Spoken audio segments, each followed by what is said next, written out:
Graça e paz do Senhor Jesus, amém? Glória a Deus. Como é bom estarmos na casa de Deus, né, irmãos? Como é bom podermos buscar a Deus. E às vezes nós somos tentados a perder de vista a importância que há sobre esse ato, que é o ato de estar na presença de Deus e buscar o Senhor. Quantos lembram daquele avivamento que aconteceu naquela faculdade lá nos Estados Unidos de Asbury, quando os estudantes não saíram da faculdade e ficaram lá orando? Quantos lembram aí? Pois é. E aquilo lá movimentou o país inteiro, movimentou o mundo, irmãos. Aquilo lá mexeu com muita gente. E eu não esqueço um testemunho de um casal já de idade, que eles saíram de um outro estado, dentro dos Estados Unidos, mais distante, e eles foram naquela faculdade, porque eles queriam sentir o que era aquela atmosfera espiritual que estava acontecendo ali naquela faculdade, o que estava acontecendo tanto ali, que o povo não queria ir embora, e eles foram para lá, atravessaram o país, e só que o homem, ele tomava um remédio controlado, e ele nesse trajeto ele levou uma quantidade que não era suficiente, e ele ficou preocupado porque ele queria ir lá e tinha que voltar o mais rápido possível para a sua cidade de origem, para que o médico pudesse novamente prescrever, para que ele pudesse manipular o medicamento, fazer o medicamento, porque ele não podia ficar sem aquele medicamento. E eles foram e chegaram lá, eles foram envolvidos com aquela atmosfera de adoração, e eles sentiram ali a presença de Deus de uma maneira tão forte, e eles adoraram a Deus, choraram na presença de Deus, e aí ele se apressou, viveram aquele momento de êxtase espiritual ali, e aí eles voltaram o mais rápido possível para a cidade deles. E quando ele chegou lá, ele foi procurar o médico fez o exame para poder passar o remédio, o medicamento. O médico disse: olha, eu não sei o que aconteceu, mas você não tem mais a doença. Irmãos, ele não foi lá para ser curado, ele foi lá para adorar a Deus, mas adorando a Deus, ele saiu da presença de Deus curado. Por que eu estou dizendo isso para você? Porque você não sabe o que Deus pode fazer aqui nesta noite, pelo simples fato de você estar exercitando a sua fé nele. Porque, irmãos, nós vivemos uma luta, uma guerra espiritual constante, aonde o mundo tenta colocar no nosso coração, na nossa mente, que não vale a pena buscar a Deus, que não vale a pena estar dentro de uma igreja, e o mundo te dá N motivos para isso, mostra para você erros de pessoas que estão dentro da igreja, escândalos, e isso, e aquilo outro, para que você realmente olhe para essas coisas e diga: realmente não dá para estar dentro de uma igreja. E realmente, irmãos, muitas coisas estranhas têm acontecido nesse tempo. Muitas coisas erradas também aconteceram e têm acontecido dentro de igrejas, mas isso não anula o fato de que nós dependemos de Jesus e de que a salvação está nele e mais ninguém. Nós temos que vencer todas essas situações e entender que Deus não precisa da gente, mas nós precisamos de Deus, e cada dia nós precisamos mais de Deus. Porque cada dia que passa, o controle das situações está menos na tua mão. Você já provou para prestar atenção nisso? Cada dia que passa, parece que o controle das situações que nos cercam, nesse mundo que tem guerra no mundo, irmãos, está tendo guerra aí? Tendo guerra. Aí, o que acontece lá do outro lado do planeta interfere aqui, né? Se Israel está em guerra com o Irã, interfere aqui, porque mexe no preço do petróleo, mexe nisso, mexe naquilo. A Ucrânia, a Rússia, tudo hoje é global, tudo interfere. Aconteceu lá do outro lado do planeta, mas interfere aqui. E o clima está cada dia menos, vamos dizer assim, o clima está cada dia menos constante, está cada vez mais inconstante, né? Faz frio, chove, em lugares que tem inundações, lugares a temperatura está muito alta, está muito elevada, o calor está extremo. Quantos viram aqui na Europa, na semana que passou lá, o povo está derretendo, porque o europeu não está acostumado com calor, né? Eu e você, que moramos num país tropical, a gente tem facilidade para lidar com o calor, mas manda um sol pelando lá para os alemães, né, para os franceses, para os ingleses, eles não estão acostumados com isso. Então você percebe que o mundo, existem várias situações que estão interferindo, questões climáticas, questões de guerra, questões de briga política, de briga econômica, né? Daqui a pouco um desses grandes países aí, China, ou Estados Unidos, ou Rússia, resolve realmente entrar numa guerra. Enfim, irmãos, muitas coisas podem acontecer. Muitas coisas dizem para nós que cada dia que passa, o controle está menos na nossa mão. Mas eu quero dizer uma coisa para você: o controle continua nas mãos de Deus. Quando você não tem controle, Deus continua controlando todas as coisas.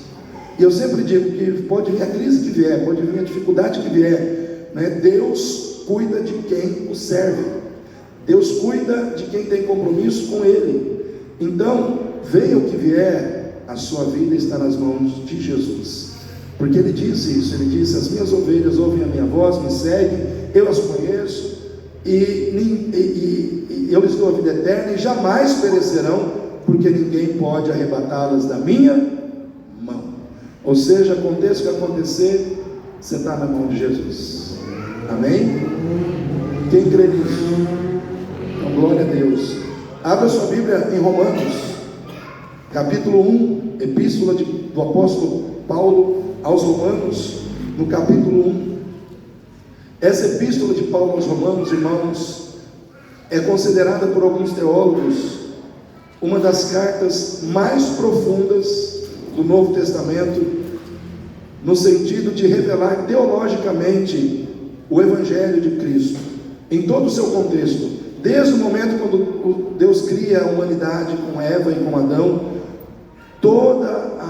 vamos dizer assim, o processo do pecado se desenvolvendo no mundo. O apóstolo Paulo, ele detalhou de uma maneira muito profunda essa questão do pecado e de como nós somos regenerados do pecado, regenerados e salvos do pecado em Cristo Jesus, através do Evangelho. E nessa noite eu quero pensar com você sobre algumas situações relacionadas ao Evangelho de Jesus. Então, a carta de Paulo, capítulo 1, versículo 1, né? Nós vamos ler aqui até o versículo 7. Então, Romanos 1, capítulo 1, de 1 a 7, diz assim: Paulo, servo de Jesus Cristo, chamado para apóstolo, separado para o Evangelho de Deus. Olha só, Evangelho de quem, irmãos? De Deus, o qual antes prometeu pelos seus profetas nas Santas Escrituras acerca de seu filho, que nasceu da descendência de Davi, segundo a carne, declarado Filho de Deus em poder, segundo o Espírito de santificação, pela ressurreição dos mortos, Jesus Cristo nosso Senhor, pelo qual recebemos a graça e o apostolado para a obediência da fé entre todas as gentes pelo seu nome, entre as quais sois também vós chamados para serdes de Jesus Cristo. Amém, irmãos? Nós somos chamados para ser de quem, irmãos? De Jesus Cristo. Não é da Igreja Batista, tá? É de Jesus Cristo. A todos os que estáis em Roma, amados de Deus, chamados santos. Então todos nós somos chamados santos. Por que somos santos? Porque fomos separados do pecado para vivermos em novidade de vida para a glória de Deus. Santo significa separado, separado do mundo, separado do pecado para uma nova vida em Cristo. Graça a vós e paz de Deus, nosso Pai, e do nosso Senhor Jesus Cristo. Amém? Aqui Paulo está fazendo uma saudação inicial à igreja de Roma, a igreja romana, né? E a igreja de Roma nessa época aqui, ela era uma das maiores igrejas, ela era talvez a maior igreja cristã. Havia ali um grande número de cristãos, e o apóstolo Paulo, irmãos, ele escreve para essa igreja para exaltar, engrandecer o valor do Evangelho de Cristo em cada coração. Porque parece que na igreja de Roma, ou na igreja dos romanos, não tinha problema, como havia na igreja de Corinto, né? Porque a gente vê a primeira carta de Paulo aos Coríntios, a segunda carta de Paulo aos Coríntios, é cheia de problema que ele vai trabalhando ali. Mas nessa igreja parece que não tem muitos problemas, mas tem. Toda igreja tem problema, né? Toda igreja tem dificuldade. Não tem igreja perfeita, irmãos. Igreja perfeita só no céu, né? Só lá. Aqui, igreja, aonde tem o ser humano, tem problema. Por quê? Porque o ser humano é um ser imperfeito, é um ser que tem dificuldades, é um ser que erra, e nós somos seres humanos. E segundo os estudiosos, o problema aqui na igreja de Roma era que a igreja não tinha um templo. Ela era grande, mas era como se fosse uma igreja em células. Eles se reuniam em muitas casas. Então Paulo saudava a igreja que está na casa do irmão tal, Policarpo, na casa do irmão Tércio, e assim por diante. Então se reuniam em muitas casas. Era muito grande o número de crentes, mas eles se reuniam em casas. E haviam ali nessas casas judeus e gentios. E aí o que acontecia? O judeu, ele exaltava demais a lei. Para o judeu, tipo assim, é Jesus, mas tem que ter lei nesse negócio. Aí o gentil, ele desprezava a lei, né? Então havia um extremismo teológico. Numa ponta tinha os judeus querendo viver em Cristo, mas também guardando a lei, e aqui na outra ponta tinha os gentios que não tinham conhecimento da lei e que não valorizavam a lei e achavam que podia fazer tudo. Ou seja, eu sou livre em Cristo, então eu posso fazer o que eu quiser, o que me der na cabeça. Paulo falou: peraí, vamos ter que escrever uma carta. Vamos ter que escrever uma carta para esse povo entender que não é nem para cá e nem para cá, né? Então aí ele começa a falar sobre a justificação pela graça. Ele começa a mostrar como que a lei foi, vamos dizer assim, a lei foi suplantada pela graça mediante a justificação pela fé. Ele vai explicando tudo isso para que ali houvesse um equilíbrio e tanto judeus cristãos como gentios cristãos pudessem viver em harmonia.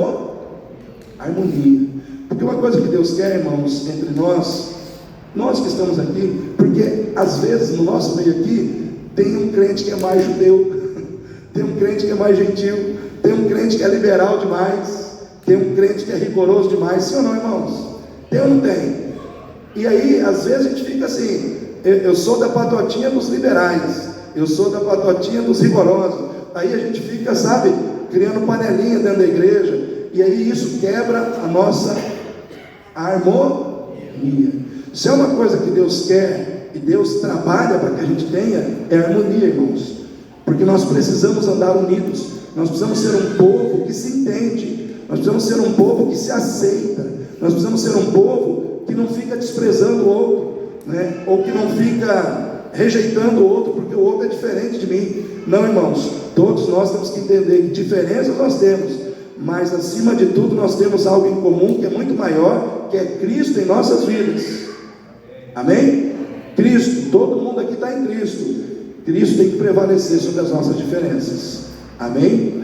Então o apóstolo Paulo, ele fala aqui do Evangelho, né? E algumas coisas que eu quero destacar aqui para você sobre o Evangelho de Cristo, e depois vamos falar sobre a fé do Evangelho de Cristo. Mas 4 coisas eu quero destacar para você, que o apóstolo Paulo fala aqui nesse capítulo 1, a partir do versículo 1, e você pode perceber que ele começa assim: Paulo, servo. Olha só, Paulo, servo de Jesus Cristo.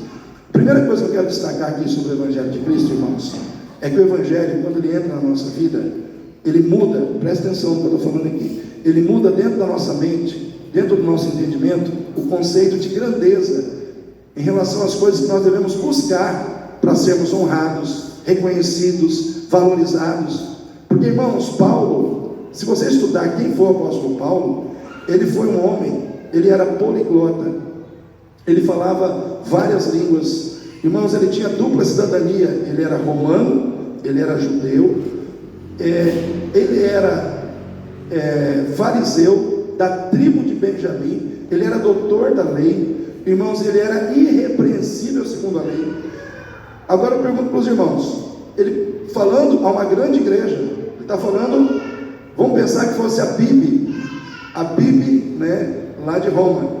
Ele poderia chegar e se apresentar àquela igreja falando dos seus títulos acadêmicos, né? Ele poderia falar dos seus títulos acadêmicos, que ele era super versado na língua romana, né? Na língua grega, na língua hebraica. Ele poderia usar também os seus títulos relacionados ao seu status religioso. Sou judeu da tribo de Benjamim, de Israel. Ele poderia dizer, irmãos, que ele estudou na melhor faculdade teológica que havia naquela época. Ele poderia usar tudo isso para dizer, olha, aqui quem está falando é Paulo, fariseu, da tribo de Benjamim, estudei na melhor faculdade que existe nesse tempo, sou doutor da lei, sou irrepreensível. Ele poderia dizer tudo isso, mas ele pega tudo isso, deixa de lado e diz, eu sou servo de Jesus. Aqui quem fala com vocês é um servo de Jesus Cristo. Sabe o que Paulo quer dizer para mim e para você nessa noite, irmãos? Que a grandeza do ser humano está em servir a Cristo, em ser um servo de Cristo. De nada adianta você ter inúmeros títulos que te promovem aos olhos das pessoas, que fazem de você uma pessoa que tem uma plaquinha com seu nome, né? É bonito você ter uma plaquinha com seu nome em algum lugar, né? Que fazem de você uma pessoa importante, talvez aos olhos de muitas outras pessoas. De nada adianta você ser um excelente profissional na sua área e você não ser servo de Jesus. Porque, irmãos, o que faz a diferença na vida de um ser humano é a sua capacidade de submeter-se a Cristo e de servir ao Senhor Jesus. Então o Evangelho, ele quebra em nós a arrogância do nosso ego. O Evangelho, ele quebra em nós todo orgulho humano, baseado nas situações humanas que nos engrandecem, porque a função de cada um de nós aqui não é se engrandecer, mas engrandecer a Cristo, engrandecer a Jesus, dizendo, olha, quem tem que ser grande aqui não sou eu, é o meu Senhor Jesus Cristo. Irmãos, eu, pastor Galdilei, sou ninguém, sou nada, né? Grande na minha vida é o Senhor Jesus. Eu fico preocupado quando surgem inúmeras denominações, não tenho nada, não estou falando contra, mas eu fico preocupado quando títulos espirituais começam a ser criados para dar sentido de grandeza, bispo, apóstolo, vice-arcanjo, enfim, aí, sabe, cria-se uma hierarquia, irmãos, servo. Como é que você prefere ser chamado? Servo de Cristo. Para mim está de bom tamanho. Servo de Cristo. Como é que você quer ser reconhecido na terra? Servo de Cristo. Mas o senhor não quer ser um apóstolo? O senhor não quer ser um bispo? Não, quero ser um servo de Cristo. Você entendeu? Servo de Cristo. Irmãos, nós precisamos buscar isso para a nossa vida. Nós temos que procurar realização em ser servo do Senhor Jesus. A realização de Paulo estava em ser servo de Cristo. Hoje tem muita gente que não consegue mais se sentir feliz na condição de servo. E se isso não está acontecendo na sua vida, você precisa voltar ao início de tudo, voltar às primeiras coisas, voltar ao primeiro amor, né? Como a igreja de Éfeso, lá no Apocalipse, né? No capítulo 2, fala da igreja de Éfeso. O Senhor começa falando com aquela igreja e traz muitos elogios para aquela igreja. Olha, vocês foram fiéis, vocês têm uma doutrina excelente, vocês têm isso, têm isso, têm isso. Porém, eis que tenho contra ti que deixaste o teu primeiro amor. Volta, lembra de onde caíste e arrepende-te. A perda do primeiro amor é algo que deve ser tratado com arrependimento, irmãos. A gente tem que se arrepender por amar mais outras coisas do que a Deus. A gente tem que se arrepender por muitas vezes colocar coisas, situações no pódio do nosso coração, ou em primeiro lugar na nossa vida, cujo lugar pertence e só pertence a Jesus. Por que hoje muitas pessoas não estão mais buscando a Deus? Porque perderam o seu primeiro amor. Muitas vezes estão dentro de uma igreja, mas por desencargo de consciência, porque eu tenho que cumprir um ritual para satisfazer a vontade da sociedade, da minha família, disso, daquilo outro. Irmão, você não tem que vir aqui para cumprir um ritual, você tem que vir aqui porque o Senhor que te ama, o Senhor que te salvou, Ele espera a sua adoração. Você tem que vir aqui para adorá-lo, você tem que vir aqui para se render aos pés dele, dizer: Senhor Jesus, estou aqui, Senhor, o Senhor me amou, e eu estou aqui para demonstrar o meu amor pelo Senhor, para dedicar a minha vida ao Senhor, para dedicar os meus dons ao Senhor, os meus bens ao Senhor, tudo que sou entrego a Ti. Tem um hino que diz: tudo a Ti entrego, né? Irmãos, tem crente que não dá para cantar esse hino.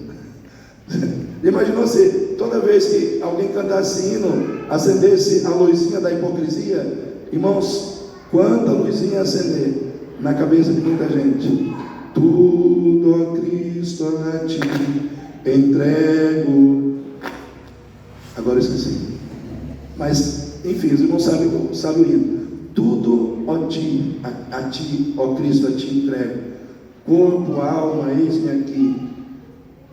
E, irmãos, muitas vezes nós temos que pensar nisso. Será que nós estamos dispostos realmente a entregar a Cristo tudo que somos, tudo que temos? Então, o Evangelho, ele faz de nós servos, ele trabalha em nossos corações para que haja realização, felicidade, satisfação na condição de sermos servos. Irmãos, alguém certa vez encontrou o significado da palavra ministro na palavra ruperete, que significa escravo de galés. Sabe o que é um escravo de galés? Quantos sabem o que é uma galé? Galé era um barco antigo, um navio antigo, que tinha lá os marinheiros que estavam lá embaixo, remando. Quantos já viram esses filmes? O pessoal fica lá embaixo, sufocante, corrente, amarrado ali naqueles remos, o cara não pode fugir. Ali é tipo assim: quem está lá embaixo remando é servo do servo, do servo, do servo. É o servo de todo mundo, é a condição mais servil que existe. Então, quando alguém é chamado de ministro, nessa condição, é o escravo de todos, ou servo de todos. A palavra servo aqui, nesse contexto, nessa carta de Romanos, se você for pesquisar no grego, Mateus está estudando isso, é a palavra doulos. Doulos, no grego, significa escravo. Ou seja, o apóstolo Paulo ele não tinha vergonha de dizer: eis aqui o escravo de Cristo. Se você for pegar o pé da letra, não é servo, é escravo. Eis aqui o escravo de Cristo. Em outras palavras, ele estava dizendo: eu sou feliz hoje por ser escravo de Cristo, porque não sou mais escravo do pecado, não sou mais escravo do meu coração caído e das tendências pecaminosas que haviam nele, porque no passado eu era escravo do pecado, eu era escravo de um coração caído diante do pecado, mas hoje eu sou escravo de Jesus, sou servo de Jesus. Irmãos, a primeira característica do Evangelho é que ela transforma o perdido num servo. Se você está em Cristo e não está vivendo como um servo, você precisa avaliar a sua conversão, porque, irmãos, todos nós que aceitamos a Cristo e confessamos a Cristo, é colocado em nós, é transplantado o nosso coração e é colocado em nós um coração de servo. A gente gosta de servir, e tudo que Deus quer que a gente faça, a gente faz com alegria. Porque, irmãos, porque o servo, também nesse contexto aqui, que o apóstolo Paulo traz sobre si, representa o servo que é escravo para sempre, que é o servo que é servo por vontade própria e não por obrigação. Amém? Vou repetir: servo por vontade própria e não por obrigação.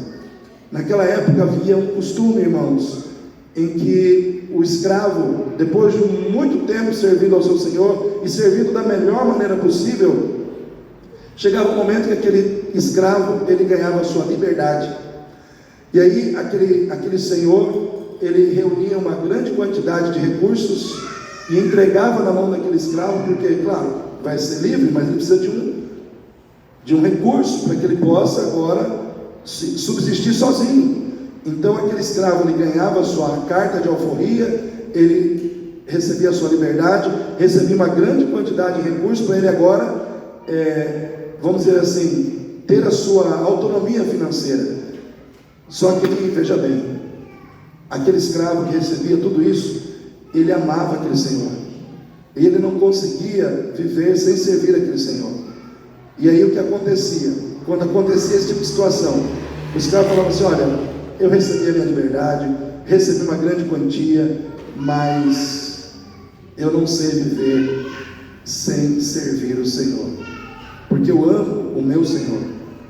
Então eu abro mão da minha liberdade e devolvo todos esses recursos para o Senhor e quero ser escravo para sempre.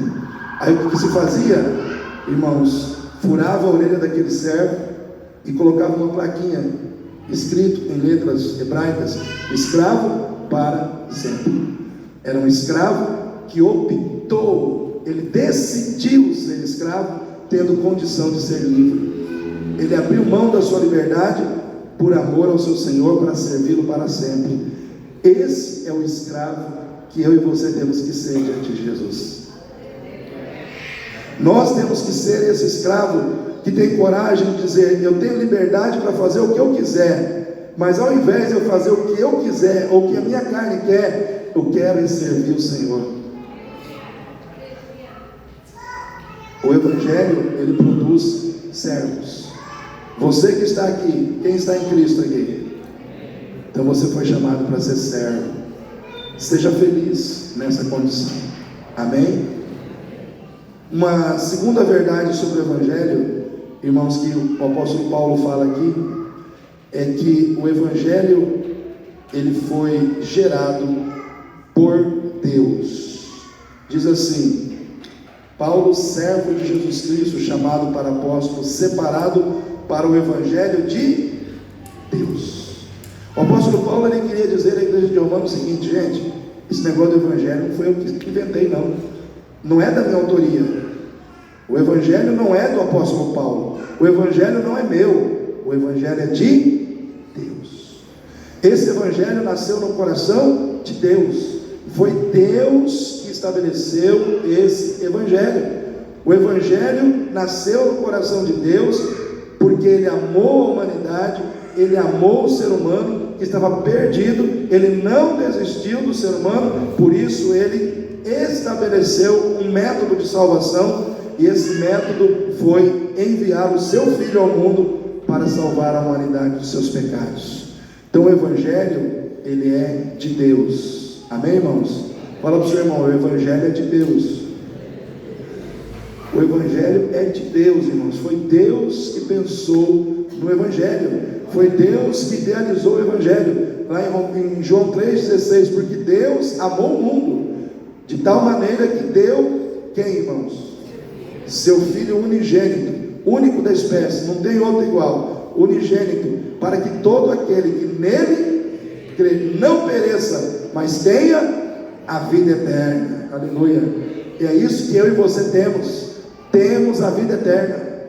Temos a vida eterna. Por quê? Porque o Evangelho é de Deus na nossa vida, porque Jesus é de Deus na nossa vida, porque a vida eterna é de Deus na nossa vida, porque o perdão dos nossos pecados é de Deus na nossa vida, porque tudo foi feito por Deus.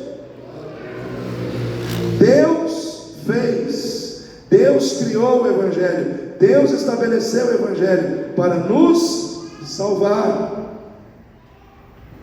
Então a segunda verdade aqui é que o Evangelho é de Deus.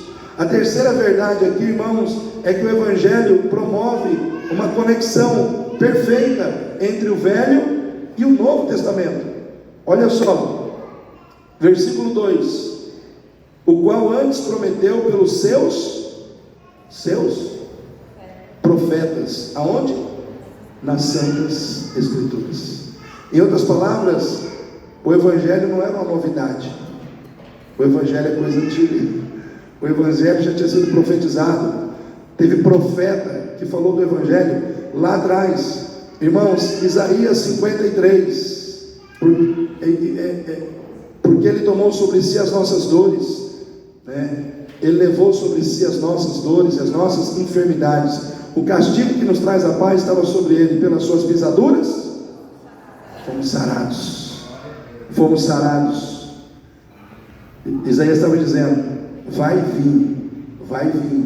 Aí ele fala lá no capítulo 9: porque um menino nos nasceu, um filho se nos deu, e o seu nome será Maravilhoso, Conselheiro, Deus Forte, Pai da Eternidade, Príncipe da Paz.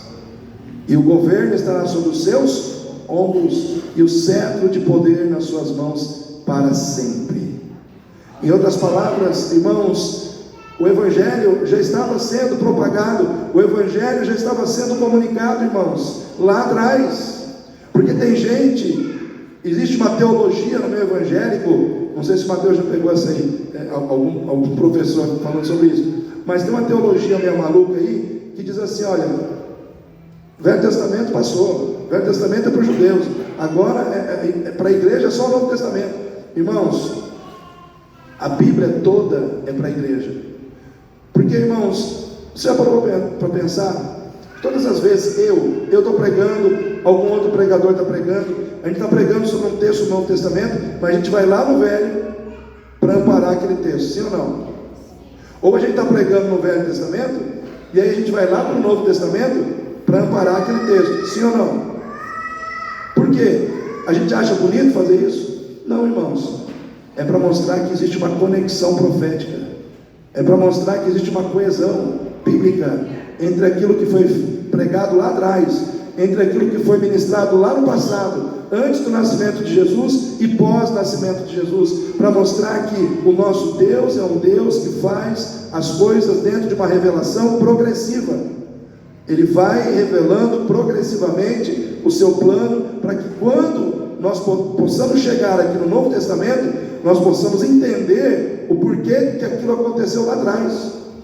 Porque se você olha para os judeus no passado, eram 2 sacramentos: circuncisão e Páscoa, sim ou não?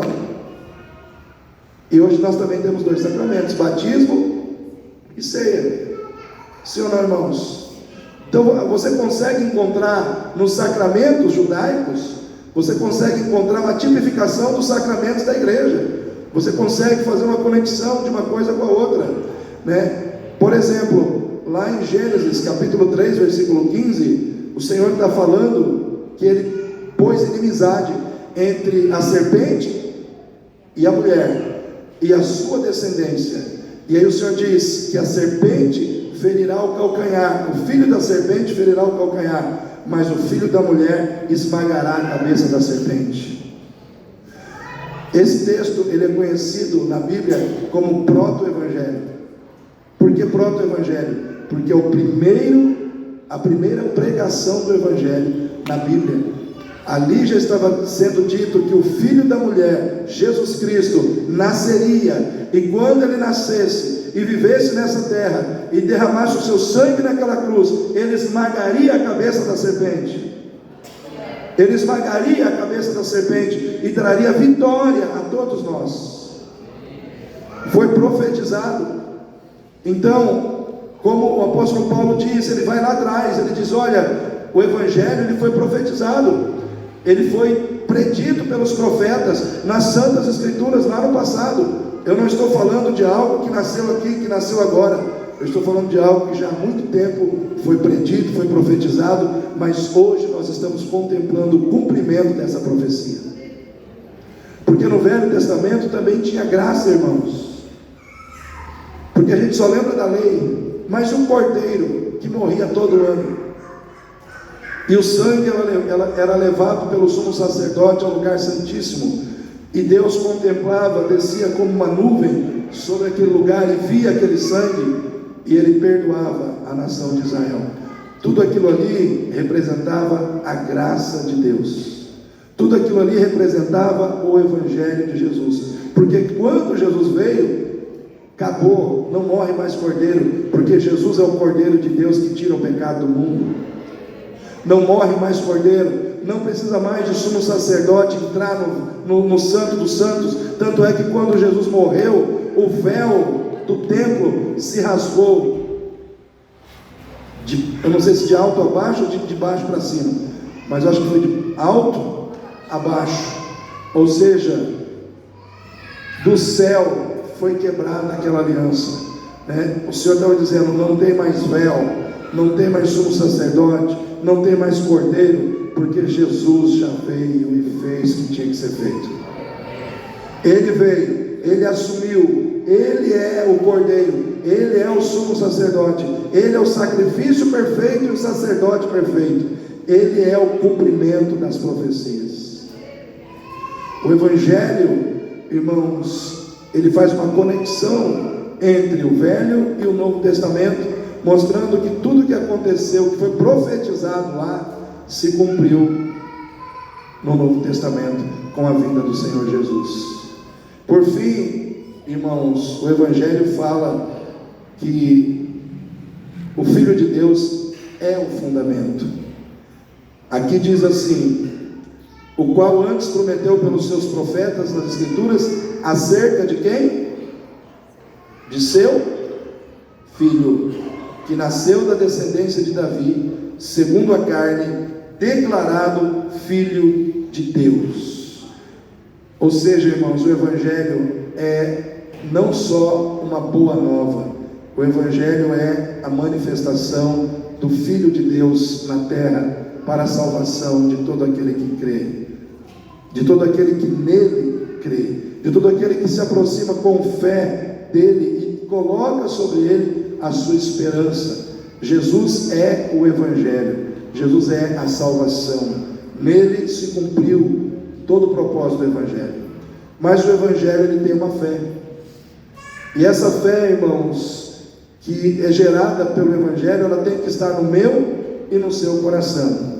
Talvez você pergunte: pastor, que fé é essa? Ela tem algumas características, e eu não vou conseguir falar dessas características todas hoje, mas a primeira característica da fé do Evangelho é que ela é uma fé que exalta o que é essencial diante daquilo que é importante, levando os crentes a priorizar as questões do reino dos céus em relação às questões do reino da terra. Amém, igreja? A fé do Evangelho é uma fé que exalta o que é essencial em relação ao que é importante, levando os crentes a priorizar questões do céu em relação às questões da terra. Quando você vai para o Evangelho de Mateus, capítulo 6, versículo 33, diz assim: mas buscai primeiro o reino de Deus, e o que vai acontecer? As demais coisas vos serão acrescentadas. Mas o que são essas demais coisas? Aí você tem que ler todo o capítulo 6 ali, e aí você vai pegar ali, vamos ver aqui, capítulo 6, Mateus 6, do versículo 25, por exemplo, diz assim: por isso vos digo, não andeis ansiosos quanto à vossa vida, pelo que haveis de comer, ou pelo que haveis de beber, nem quanto ao vosso corpo, pelo que haveis de vestir. Não é a vida mais do que o vosso mantimento, e o corpo mais do que o vestuário? Olhai para as aves do céu, que não semeiam, nem cegam, nem ajuntam em celeiros, e o vosso Pai Celestial as alimenta. Não tendes vós muito mais valor do que elas? E qual de vós poderá, com todos os seus cuidados, acrescentar um côvado à sua estatura? E quanto ao vestuário, por que andais ansiosos? Olhai para os lírios do campo, como eles crescem, e não trabalham nem fiam. E eu vos digo que nem mesmo Salomão, em toda a sua glória, se vestiu como qualquer deles. Pois se Deus veste assim a erva do campo, que hoje existe e amanhã é lançada no forno, não vos vestirá muito mais a vós, homens de pequena fé? Não andeis, pois, inquietos, dizendo: que comeremos, ou que beberemos, ou com que nos vestiremos, porque todas estas coisas os gentios procuram. De certo, o vosso Pai Celestial bem sabe que necessitais de todas essas coisas. Aí chega no 33: mas buscai primeiro o reino de Deus e a sua justiça, e todas estas coisas vos serão acrescentadas. Aí quando você vai lá em Romanos 14, 17, diz assim: porque o reino de Deus não é comida e nem bebida, mas justiça, paz e alegria no Espírito Santo. E aqueles que em Cristo servem, aqueles que nessas coisas servem a Cristo, são agradáveis a Deus e também agradáveis aos homens. Aí quando você pega Mateus 6,33, agora a gente entende tudo que ele falou ali, né? Sobre comer, beber, vestir, que são os cuidados que a gente tem basicamente para a nossa vida. E aí a gente pega Romanos 14, 17, que diz que o reino de Deus não é comida e nem bebida. O que eu entendo para a minha vida, e quero que você entenda para a sua vida, irmãos, que Deus está falando para mim e para você o seguinte: entre as situações básicas do nosso viver diário aqui, comer, beber, vestir, sucesso, dinheiro, entre as questões básicas da nossa vida e as questões do reino de Deus, nós temos que priorizar as questões do reino de Deus. Nós temos que tratar como prioridade as questões do reino de Deus. E eu penso da seguinte maneira, irmãos: Jesus, ele veio curar, ele curou pessoas, ele multiplicou pães e peixes, que mais que ele fez? Ele curou, ele multiplicou pães e peixes. Tudo isso é muito importante. Receber cura é importante, comer é importante, beber é importante. Irmãos, tudo isso é muito importante. Mas eu pergunto, essencialmente, Jesus veio para isso. Para que ele veio? Salvar a nossa alma da condenação ao inferno. Irmãos, todas essas coisas são importantes, mas o essencial é a nossa alma salva. Porque Jesus mesmo diz: o que adianta o homem conquistar o mundo inteiro e perder a sua alma? Ou o que dará o homem em resgate da sua alma? Então o que o Senhor está dizendo? Eu vim para salvar a alma, eu vim para que aqueles que estão perdidos sejam salvos, eu vim salvar o que se havia perdido. Então quando a gente olha para a essencialidade do Evangelho, a essencialidade do Evangelho não está no material, a essencialidade do Evangelho está no espiritual. Só que hoje nós temos inúmeras igrejas por aí, pregando a busca por Deus com base naquilo que é importante, e tem muita gente buscando a Deus em muitas igrejas, olhando e valorizando aquilo que é importante, mas isso tem feito as pessoas esquecerem do que é essencial. E quando a gente começa a buscar a Deus pensando só no que é importante e não no que é essencial, irmãos, a gente não permanece. Não permanece. Um evangelho, a gente está falando do evangelho, um evangelho que prega o importante, mas não prega o essencial, ou que não coloca o essencial no coração dos crentes, é um evangelho que não permanece, é um evangelho que não prevalece. Exemplo, pastor, exemplo, igreja. Quando Jesus multiplicou pães e peixes, ele fez isso quantas vezes? 2 vezes. Multiplicou, o povo comeu, o povo saciou, o povo estava andando atrás dele, olhando para os pães e para os peixes. Só que chegou uma hora que Jesus falou: o seguinte, gente, acabou o pão e peixe, fechou a peixaria e fechou a padaria.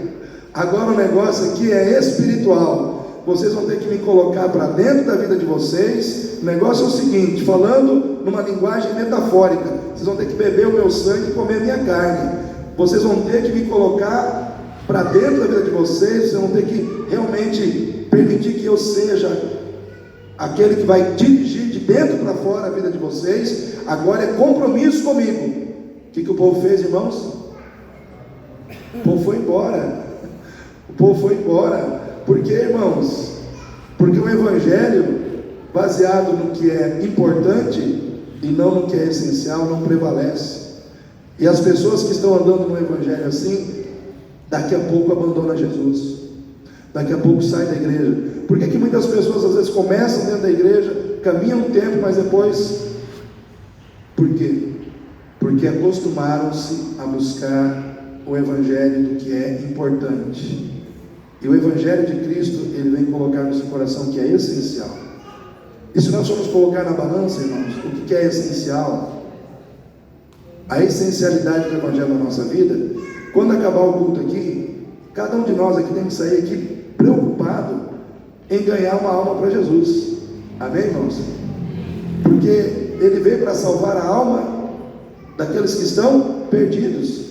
Se a gente for falar da essencialidade do evangelho para a nossa vida hoje, nós teríamos que sair daqui com aquela preocupação: quem eu preciso trazer para Jesus? Qual alma está perdida que o Senhor tem colocado diante de mim e eu preciso buscar? Mas muitas vezes termina o culto, a gente vai para a lanchonete, a gente vai comer um lanche, a gente vai cuidar das nossas coisas para o dia seguinte, porque a gente precisa trabalhar, porque a gente precisa ganhar dinheiro. E eu vou dizer, tudo isso é importante, amém? Não estou dizendo que isso daí é errado, não. É importante comer, não quero jogar água fria no lanche de ninguém, tá? Então, a hora que você sair daqui, você planejou comer um lanche, vai comer teu lanche. Mas estou dizendo o seguinte, que muitas vezes a gente está só pensando no que é importante, mas nós estamos esquecendo do que é essencial. Porque o Senhor diz: buscar primeiro o reino de Deus. O que é o reino de Deus? O reino de Deus, irmãos, é um reino de vida que se manifesta de forma moral e espiritual. É um reino de vida que se manifesta através de virtudes morais, de virtudes espirituais. E quando o Senhor fala do reino dele na nossa vida, nós temos que entender, irmãos, que tudo está em Cristo. Cristo é a porta de entrada para o reino de Deus, para o reino dos céus. Aquele que entrega a sua vida para Jesus, ele tem uma esperança profética, escatológica, de que um dia ele vai entrar no céu, amém? Então, o reino de Deus, que a gente recebe em Cristo, como promessa de que nós um dia vamos entrar lá, e Cristo é a porta de entrada para esse reino, escatologicamente falando, é uma experiência futura, sim ou não, irmãos? É uma experiência futura, que a gente vai viver lá na frente. Mas nós não podemos esquecer que o mesmo Cristo, que é a porta de entrada para o reino, também é a porta de entrada do reino para a nossa vida, porque o reino de Deus está dentro de nós. Da mesma maneira como nós vamos entrar no reino em Cristo, por Cristo, o reino de Deus já entrou na nossa vida. O reino de Deus já está em você, pelos valores morais e espirituais do caráter de Cristo que hoje estão dentro da sua vida. E isso não é uma experiência futura, isso é uma experiência presente. O reino de Deus já é presente na sua vida, já é presente na minha vida. Então, quem tem Cristo como Senhor e Salvador, carrega dentro de si a glória do reino de Deus, porque o reino de Deus é um reino de glória, amém, igreja? Carrega dentro de si o poder do reino de Deus, porque o reino de Deus é um reino de poder. Carrega dentro de si a vida do reino, vida de excelência moral, vida de excelência espiritual, porque o reino de Deus é um reino de vida.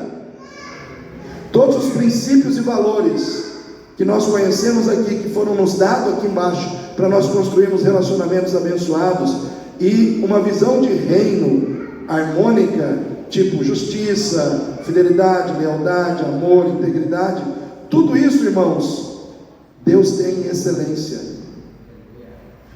Deus tem justiça em excelência, Deus tem amor em excelência, Deus tem fidelidade em excelência. E quando eu, como cristão, assumo a minha posição como filho, eu vivencio a excelência da justiça de Deus na minha vida, a excelência do amor de Deus na minha vida. Por quê? Porque eu começo a viver o valor do reino como ele é. Amém? Então, quando o Senhor fala buscar o reino dele, ele quer que a gente venha expandir esse reino na terra. E esse reino se expande de duas maneiras. Estou acabando já. Numericamente, quantitativamente ou qualitativamente? Quantitativamente é numericamente, é mais gente, amém? É mais gente. Então quando você vai e prega para alguém, aquela pessoa se converte a Cristo, o reino de Deus cresceu, numericamente. O reino das trevas perdeu uma vida, o reino de Deus ganhou um. Então o reino de Deus cresce e o reino das trevas diminui, numericamente. Mas o reino de Deus cresce qualitativamente quando eu e você, como cristãos, assumimos o propósito de viver com seriedade os valores do caráter de Cristo na nossa vida. Quando nós assumimos o propósito de sermos leais, fiéis, íntegros, amorosos, quando nós assumimos o propósito, irmãos, de vivermos todos os valores do caráter de Cristo em nós, aí o reino de Deus cresce em qualidade. Por quê, irmãos? Porque melhora a qualidade de vida, amém? Se nós começamos a viver os valores do reino na terra, a qualidade de vida da nossa vida e das pessoas que se relacionam conosco melhora, os relacionamentos melhoram. É difícil você ver uma mulher jogando a panela na cabeça do marido, né? É mais difícil, porque você está vivendo nos valores do reino. A mulher vai ter temperança, mansidão, né? Na hora que o marido está estressando. Da mesma maneira, irmãos, o marido, os relacionamentos melhoram em qualidade, a vida melhora, os relacionamentos melhoram, ou seja, nós trazemos mais qualidade de vida para a terra, porque estamos vivendo os valores do céu. Então nós precisamos entender que a fé do Evangelho, ela quer produzir isso em nós. Quem quer viver essas realidades aí? Então, irmãos, é só nós colocarmos o nosso coração diante do Senhor. Senhor, eu sei que isso é importante, mas eu não posso esquecer do essencial, né? Isso aqui é importante, mas é essencial que eu ore, é essencial que eu esteja na igreja, é essencial que eu pague preço, muitas vezes estar de manhã na escola bíblica dominical, para que eu possa crescer espiritualmente. Sim ou não, irmãos? Crescimento espiritual não vem porque você quer, crescimento espiritual vem para quem busca, é essencial, né? Por exemplo, tem pessoas que precisam de um processo de libertação na sua casa, né? É essencial que você comece a trabalhar isso, que você venha em culto de libertação, que você faça suas campanhas, que você coloque o joelho no chão, que você coloque o nome das pessoas na arca, que você comece a lutar com as armas da fé. É essencial que você se levante no poder de Deus, porque é no poder de Deus que a vitória vai vir sobre a tua vida. Não é na sua força, é na força e no poder de Deus. Então é essencial que você creia, é essencial que você ore, é essencial que você busque, é essencial que você se arrependa quando você errar. Amém, irmãos? Porque se a gente está errado, como que a gente vai querer cobrar algo de Deus? Deus está falando, você está me pedindo uma bênção, eu estou esperando um arrependimento. Se arrepende que eu abençoo. É essencial que você se arrependa, que você se quebrante. Então nós precisamos entender esse Evangelho que faz de nós servos, que nasceu no coração de Deus, que promove uma conexão entre o Velho e o Novo Testamento, que tem o Filho de Deus como fundamento e que tem uma fé que exalta o que é essencial acima daquilo que é importante. Então eu quero que você fique em pé nesse momento.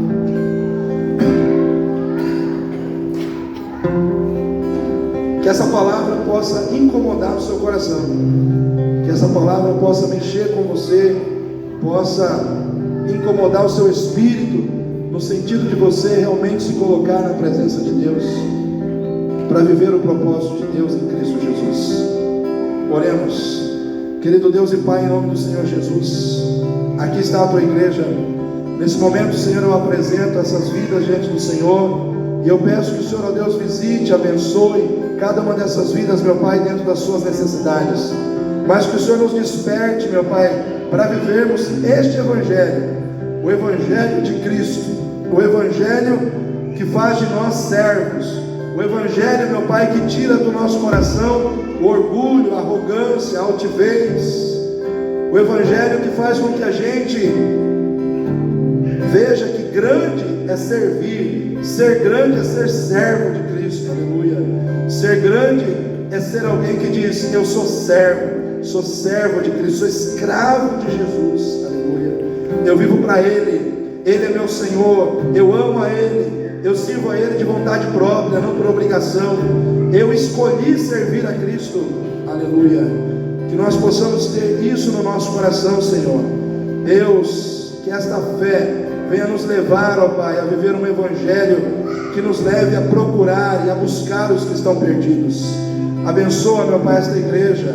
Continua dando o crescimento que o Senhor quer dar a esta igreja, meu Pai. Obrigado pelas pessoas que hoje foram integradas ao corpo desta igreja e passaram a fazer parte dessa igreja. Eu te agradeço por cada uma dessas vidas, meu Pai, e peço que o Senhor continue abençoando, meu Pai, esta igreja, para que ela cresça, para que ela venha se expandir, para que ela venha se tornar, ó Pai, uma referência do reino dos céus aqui na terra, Senhor.